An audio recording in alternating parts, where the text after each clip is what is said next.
Bohemian Rhapsody is directed by Bryan Singer, and this film, of course, tells the story of Freddie Mercury, who in this film was portrayed by Rami Malek, and this movie follows this iconic performer from the formation of Queen to the legendary Live Aid performance in 1985. Prior to this film's release, this movie had encountered a number of production difficulties, so much so that pretty much all of the news that I had been hearing about this film was negative. Whether it be because of director Bryan Singer or because of creative differences with members of Queen, or once again, director Bryan Singer. And as a result, this movie sounded like it was going to be an absolute disaster. And I think watching this film, some of that does shine through. However, I think the one constant that keeps this film above water is Rami Malek, who is absolutely marvelous as Freddie Mercury. When I went into this film, I was hoping that Malek would not just be doing an impression of Freddie Mercury, but in order for this movie to truly succeed, he would have to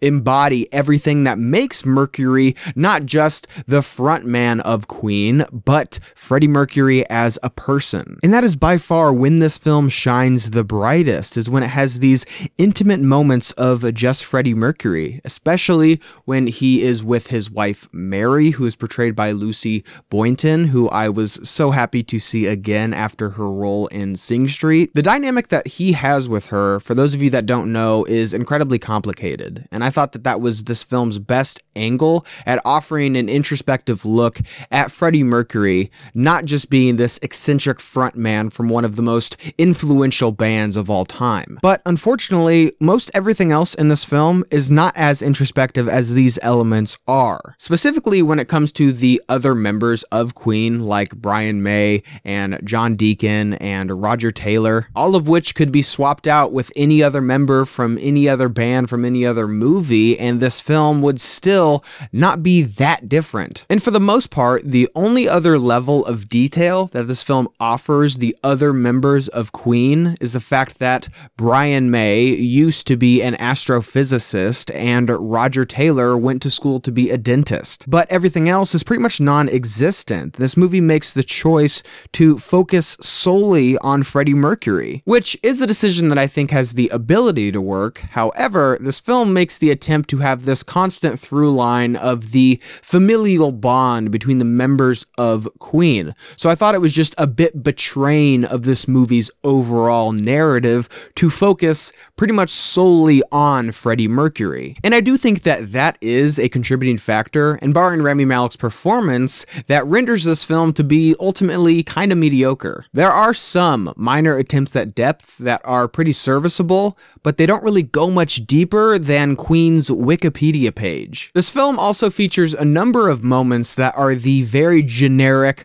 songwriting scenes that you see in pretty much any musical biopic. There are more than a few scenes where members of Queen will be like, hey, I have this idea for a song, and then they'd start playing the bass riff to Another One Bites the Dust, or the piano section to Bohemian Rhapsody, or the stomping and the clapping to We Will Rock You. And I just feel that this is such a cliche element of so many biopics that are about musicians. We've seen it in Ray, we've seen it in Walk the Line, we've seen it in Straight Outta Compton. It's so cheesy and it's used way too often in this film. But I think the element that makes it so bad is the fact that they only utilize this trope when they're writing the most popular Queen songs. And it just felt like it's in an effort to get the most surface level Queen fans to go, oh, that's We Will Rock You. I know that song. I've heard that song on the radio 100,000 times. Another complaint that I have with this film, and it's mostly on a technical level, is the fact that the lip singing between Rami Malek and Freddie Mercury is incredibly noticeable. There are some moments where actually Malek is singing. It tends to be in the more intimate scenes,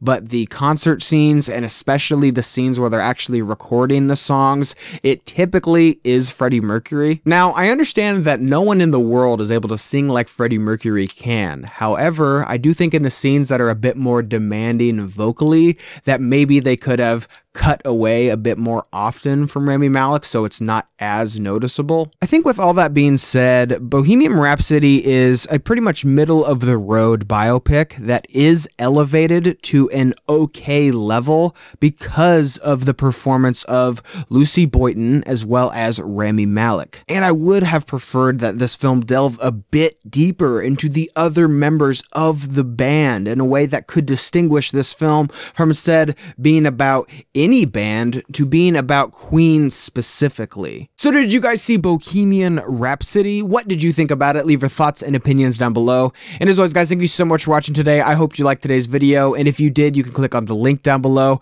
and subscribe to my channel to see more movie reviews and movie related things. And guys, thank you so much for watching, and see you next time.